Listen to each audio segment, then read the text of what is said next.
como UAB actualmente y hice mi tesis doctoral en la UAB sobre heterotopías o espacios otros en la zona rural de conflicto armado en Colombia.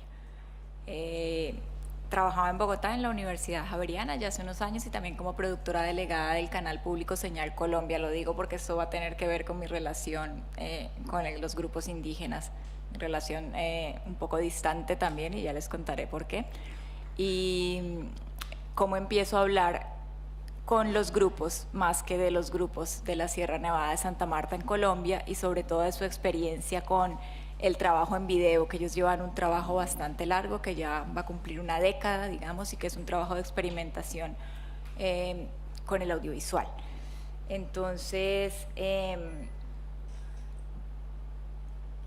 un poco yo partiré de la idea del documental como puente, de la cámara, particularmente de la apropiación de la imagen video como puente entre dos mundos. Esta mañana escuchando a Yema pensaba que justo quizás en comunicación todavía estamos en el punto de las mediaciones, pero claro que sí hay mucho de relaciones después, que es hacia donde nos va a llevar a pensar toda la estrategia de comunicación indígena que hay detrás de todo el trabajo que ellos están haciendo.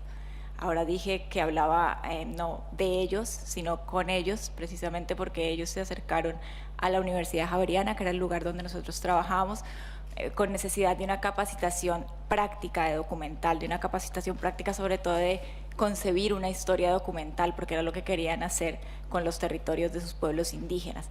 Esto obviamente implicaba negociaciones y transformaciones en sus maneras de contar y en sus maneras de concebir las historias, que fue un poco ese proceso en el que nosotros comenzamos a trabajar y a conocer estas comunidades indígenas, que son 4 grupos en la Sierra Nevada de Santa Marta, en el norte de Colombia.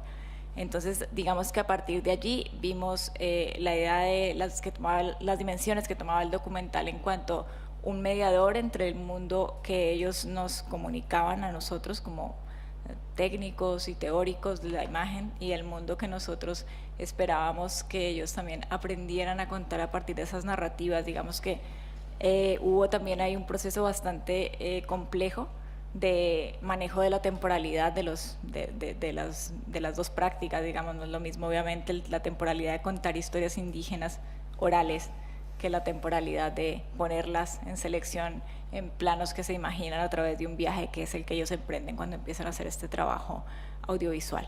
Bueno, vale decir también que este trabajo audiovisual ellos no lo empezaron a hacer con nosotros, ellos ya llevaban un tiempo haciéndolo, pero recurrieron a esta capacitación cuando necesitaban como un entrenamiento más técnico, digamos, donde ya se salía de las manos el solo tomar las imágenes y se quería complejizar un poco el contar historias audiovisuales. Entonces, esta presentación va a hablar un poco de esa producción audiovisual de los 4 grupos de la Sierra Nevada de Santa Marta en Colombia. Vamos a hablar un poco de los antecedentes y vamos a problematizar la idea de autoría compartida y estos primeros acercamientos que ellos hacen a los medios, en principio a televisión, y después un poco más a documental, quizás digamos más cinematográfico. Por eso también se problematizará esta noción de cine como arte o cuál es el tipo de documental que esperan los pueblos indígenas comunicar hacia afuera.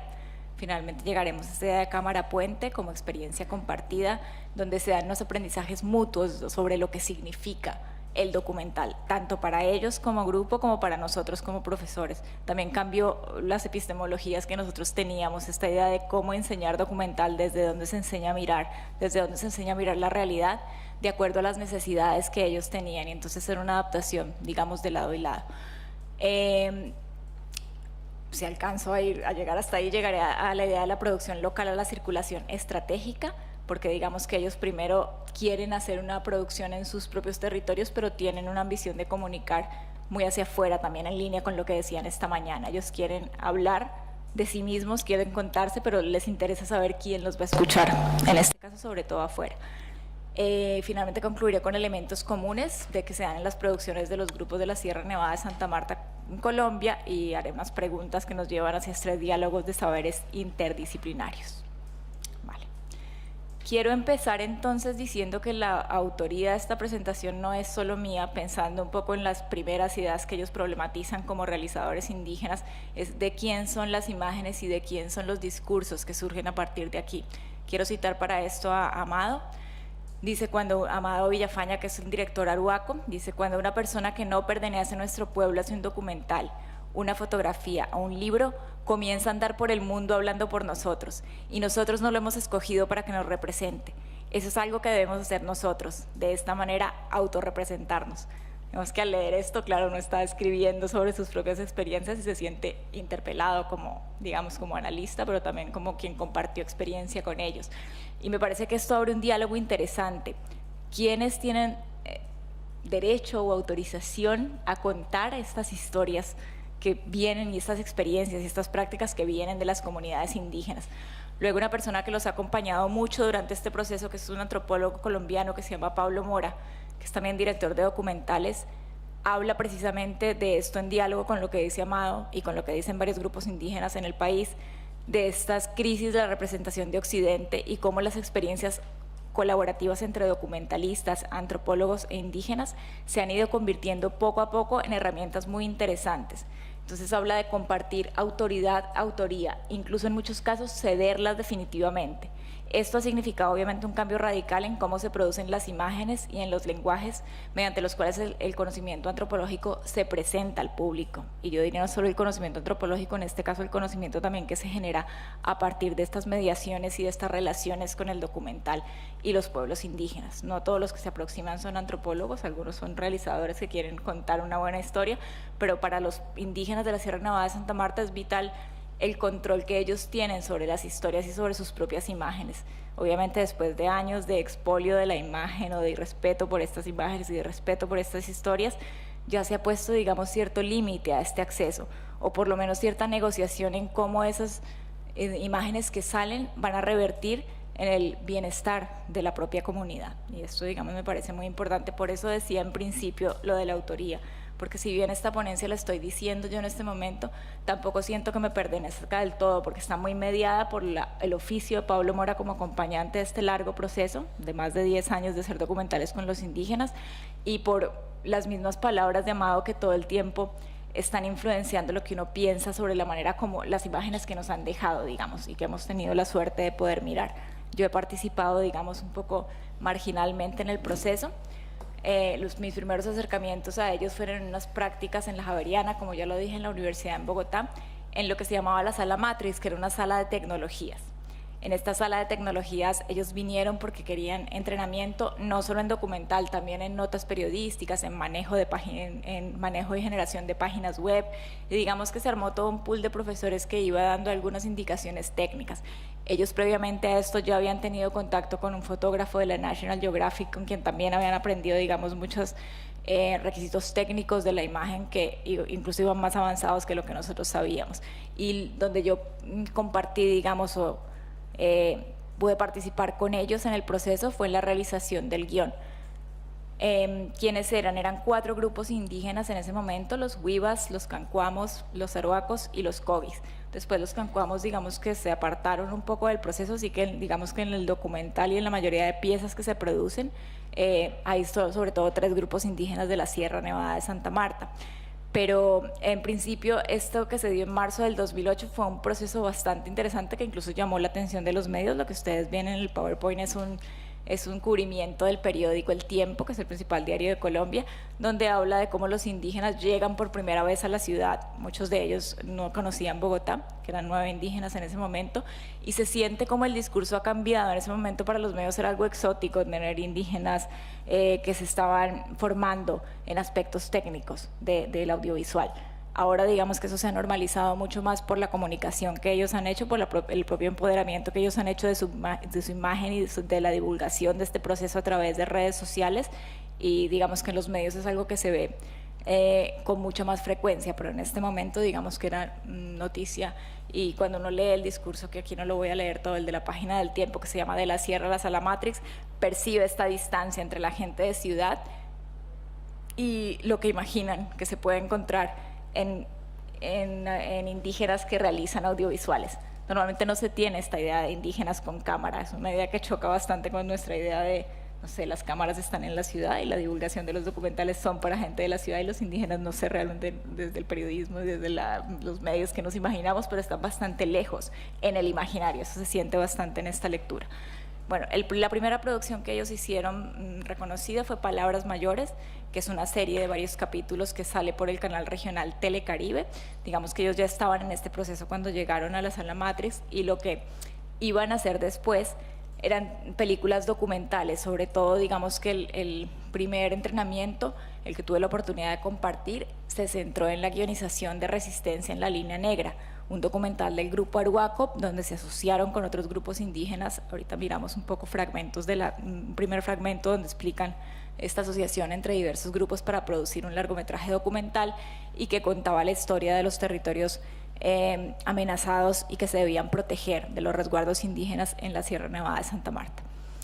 Posteriormente hubo 2 películas más, largometrajes también, películas documentales, Ushuy, que es del 2014, que se centra sobre todo en historias del pueblo Huiva, y Naboba, que es del 2016, que hemos proyectado en Barcelona recientemente con el Panorama de Cine Colombiano, que también es otro documental del pueblo arhuaco. Digamos que hay muchos más trabajos audiovisuales que pertenecen a los grupos indígenas. En este momento no los voy a mencionar todos, pero siempre hay que tener en cuenta que estas producciones se dan en el marco de un proceso más grande, en el marco de una estrategia de comunicación indígena, donde lo que se busca es la sensibilización hacia los recursos naturales que deben ser protegidos. Cuando hablamos de cámara como puente, digamos que yo tomo esta idea, que no es mía, esta idea es de Saúl Gil, que es uno de los documentalistas del pueblo Huiva, de los directores documentales, que cuando se le preguntó en este proceso de capacitación en una especialización en televisión, decía: para nosotros no es tan importante aprender a comunicarnos con la imagen video, porque nosotros con palabras nos entendemos, pero para Occidente tenemos que usar comunicaciones como radio y video para que entiendan. Por ejemplo, nosotros aquí somos 4 pueblos indígenas, y aunque nos vestimos diferentes y tenemos lenguas diferentes, ustedes no nos diferencian. Lo más difícil es llegar al público, y hay que hacerlo a través de la cámara, que es un objeto. Llegar a tener la fuerza de tomar la cámara como un puente, y que por medio de esas imágenes pueda uno despertar sentimientos. Digamos que a partir de ahí, él, que en ese momento tenía 20 años, explicaba a los estudiantes de comunicación la manera como ellos empezaban a relacionarse con estos aparatos que eran relativamente nuevos en su comunidad. Y era muy interesante ver la lucidez. Obviamente estamos hablando del hijo de un líder indígena que ha tenido toda una educación para tener estas miradas sobre eso, y está bastante guiado por los mamos. Pero digamos que me parecía interesante la manera como no se establecía una relación inocente con las tecnologías, a pesar de que han tenido muy poco contacto con ellos. Y era muy diferente al imaginario que se tenía sobre pueblos indígenas. ¿Alcanzo a mostrar un fragmento de la película? Sí, vale. Entonces voy a mostrar un fragmento donde cuentan cómo se asociaron los pueblos indígenas y muestran la relación con los equipos de video. Si me dejo. ¿Listo? Yo pensé que hacer este documental era fácil y en unos meses iba a estar listo, pero no fue así, porque aprender a manejar esta tecnología y el lenguaje nos llevó 5 años.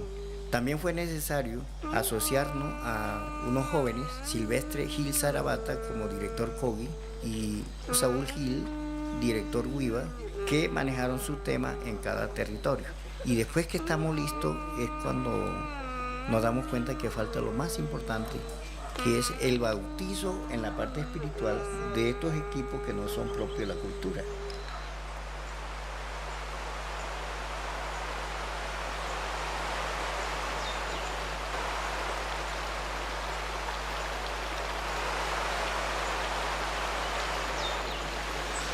Bueno,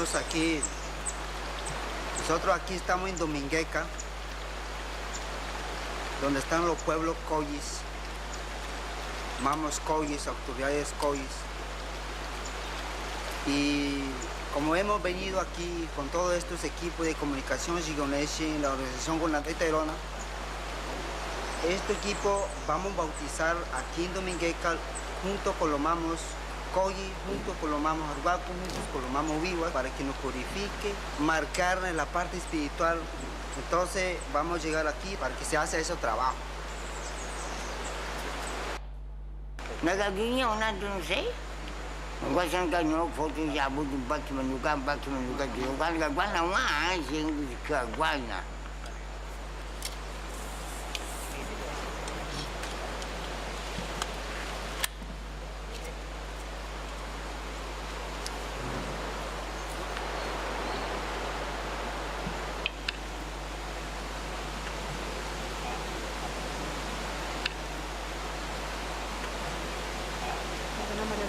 cuando bautizan los equipos para poderlos manejar. ¿Lo puedes explicar tú? Bueno, el proceso que está ocurriendo ahí es que los equipos antes de entrar a la comunidad y antes de permitirse la grabación necesitan un rito de paso, que en este caso es el bautizo de los equipos. Aparece esto varias veces a lo largo de todo el documental, pero digamos que lo que les decía es que no se puede hablar aquí de una relación inocente con la tecnología porque de alguna manera, después en el discurso se ve mucho más, están conscientes de todo el poder que implica dar acceso a sus historias, a sus lugares sagrados, a lo que significan estas imágenes. Y también con cada autorización y cada paso que hacen por cada uno de los mamos, cada pueblo indígena tiene un mamo que lo acompaña en este documental y que autoriza o no ciertas grabaciones, eso todo hay que consultarlo. Digamos que lo que pasa aquí es que no se hace una grabación documental solo por el placer de la imagen o por el arte de la imagen en sí, sino porque es conveniente o no para las estrategias que el pueblo tiene pensados. En este caso es conveniente que los hermanitos menores, o sea, los occidentales, nosotros nos demos cuenta de lo amenazados que están los recursos naturales en la sierra. Y esta es vital, la estrategia de comunicación que ellos tienen. Bueno, me queda poco tiempo, entonces voy a ir a las otras dos películas, se las voy a nombrar. Una de ellas es del pueblo Huiva, como les dije, la primera era del pueblo Arhuaco, con los directores de los otros pueblos asociados. Esto fue parte del trabajo, digamos que ellos necesitaban un equipo de grabación y se formó gente de diferentes grupos indígenas, no solo de uno de los grupos indígenas. Hay que tener en cuenta que hablan lenguas diferentes a pesar de que conviven, digamos, en tierras similares. Ellos tienen sus propios territorios y hablan lenguas diferentes y sus vestuarios también son diferentes, sus identidades son diferentes, digamos. Esto es Ushui, que es una película de los Huiva dirigida por Saúl Gil y con cámara de Roberto Mojica. Este se basa en es un tema muy poco explorado en el mundo indígena y es el tema de las mujeres, el lugar sagrado. Ushui es la casa sagrada de las mujeres o de las sagas, y hay mucha sabiduría contenida de protección del propio cuerpo, de protección contra las enfermedades. Ellos querían contar esto y tenían que pasar por un rito muy importante porque los hombres tienen prohibida, como dice en esta cita, los hombres no pueden entrar a esta puerta. Esas son las normas de Ushui. No alcanzo a mostrárselos por temas de tiempo, pero el documental plantea un proceso de negociación bastante importante. Finalmente logran el acceso a Ushui, pero claro, ahí uno se pregunta por cuál es la estrategia de comunicación y qué desequilibrios trae también esa estrategia de comunicación, sintonizando un poco con lo que también habló Gemma sobre el tema de tener acceso a ciertas imágenes y de tener acceso a ciertos lugares por lo que la tecnología permite o lo que la tecnología promete. Hasta el momento, digamos, no se ha sabido de problemas con esto, pero el documental sí plantea una mirada muy retadora sobre transgredir espacios liminales. Digamos que en la lógica del documental está también la transgresión de espacios liminales. Ir de un lugar a otro, ir de un mundo a otro nos plantea esa transgresión. En Ushui es muy clara la puesta en escena de esta transgresión que se hace para contar las historias de las sagas. Y finalmente la última película de la que les hablé, que es del 2016, que retoma un poco la lógica de resistencia en la línea negra, es Naboba. Y en esta se explicita mucho más la preocupación por la disminución de los caudales del río y busca una denuncia pacífica, revisitando el territorio y contándonos los detalles de por qué el agua es tan importante para el pensamiento ancestral de los arhuacos y de todos los pueblos indígenas, y porque ellos tienen el deber como hermanos mayores de cuidar esos territorios que en el fondo son para toda la humanidad. No estamos hablando de un discurso que nos sea ajeno, estamos hablando del discurso de los indígenas, pero todos estamos escuchando que los glaciares se están acabando, que hay calentamiento global. Ellos en el fondo lo que están haciendo para todos es proteger estas fuentes de agua y advertirnos del peligro de que se acaben.